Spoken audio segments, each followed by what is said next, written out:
Hey guys, Josh here, and today I thought we'd take a look at another figure from the Star Wars 6-inch Blackline series, Boba Fett. This guy is part of Wave 2, and he is probably the most anticipated character for this Blackline series, and this guy does not disappoint whatsoever.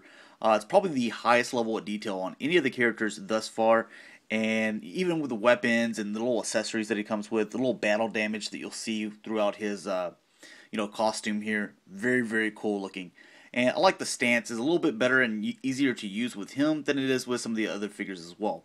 Real quick for size comparison, we'll bring in Luke Skywalker that we took a look at yesterday, and haven't done this guy yet, but this is the Sand Trooper. So as you can see that he's quite a bit taller than Luke Skywalker.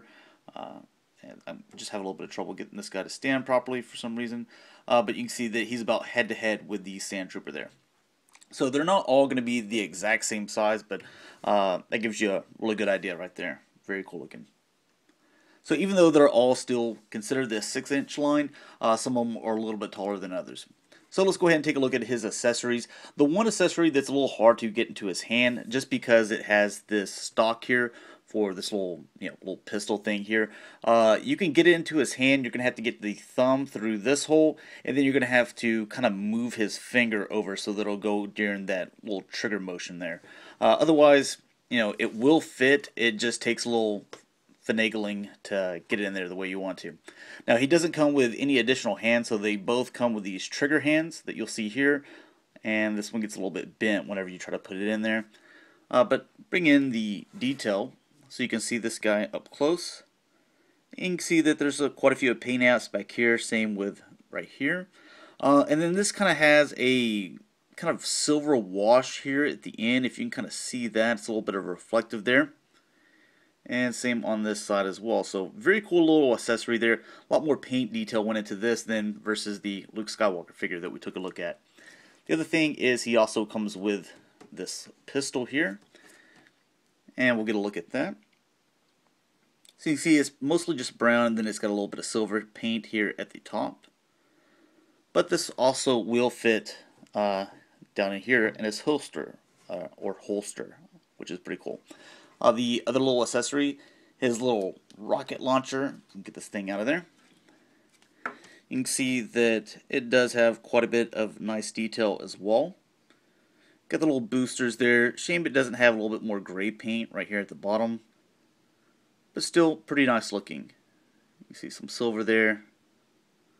There's some more paint there. So this will just plug onto the back right there. We'll go ahead and leave it on there. And then he's got this little cape thing that doesn't disconnect. It just hangs on the side there. You can kind of spread it out or do it however you want. I think that looks just fine in my opinion. But as far as detail goes, let's go ahead and get a really close look at this guy. Look at that helmet, and you got this little, don't even know what that's called, little thing right there so he can communicate, but you can see that there's a lot of nice paint detail throughout here. Also some kind of like little battle damage to where his green is kind of, the silver's coming up from the green where it was painted. It looks very cool. This guy's awesome. You can see the chest where he's got little scrapes and stuff like that, and it's kind of a darker hunter green. I guess you could say, instead of kind of a bright green, which looks really nice. You've got some nice battle damage here and like little bullet holes. I guess I didn't use bullet, more of I guess a laser hole there. He's got this little thing right here that comes around, and all this looks very nice. A lot of detail, a lot of color. This thing coming down right here. Same thing with this side.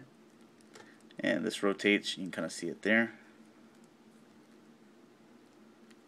And then he's got his little satchel right here, and this, it doesn't come off, it's connected, so it's going to stay on him all the time, but it does have a little bit of movement there, so it doesn't, it's not just another molded piece.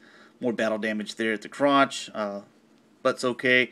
You can see there's kind of a little bit of a black wash here in the legs, and his pants are all scrunched up. It's dirty down here, and he's got some more silver paint.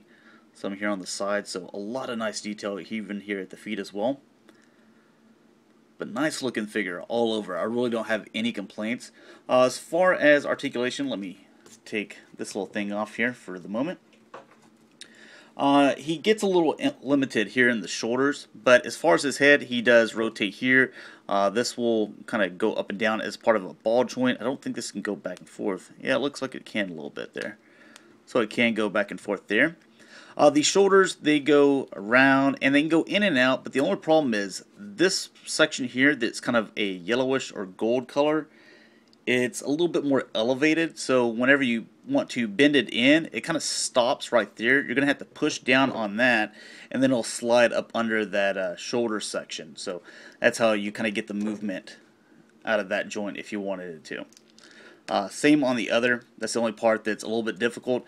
This section right here, it does rotate, and it also goes back and forth. This section right here also rotates, so there's another little ball joint right there. So you can get that however you want. The wrist rotates as well, and it also has that thing where it goes back and forth. So quite a bit of movement right there. You just get everything situated the way that you wanted it to. Same thing over here, except for this section right here is limited just because of this little tube thing. But everything else is exactly the same except for this section goes back and forth like this.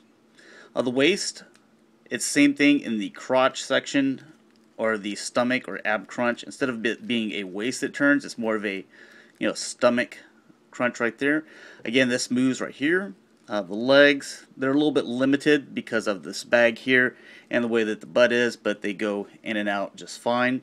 It does have a thigh cut double joint at the knees, and also you get that ankle articulation, and then it spins around and however you want to do it. So there he is. Hope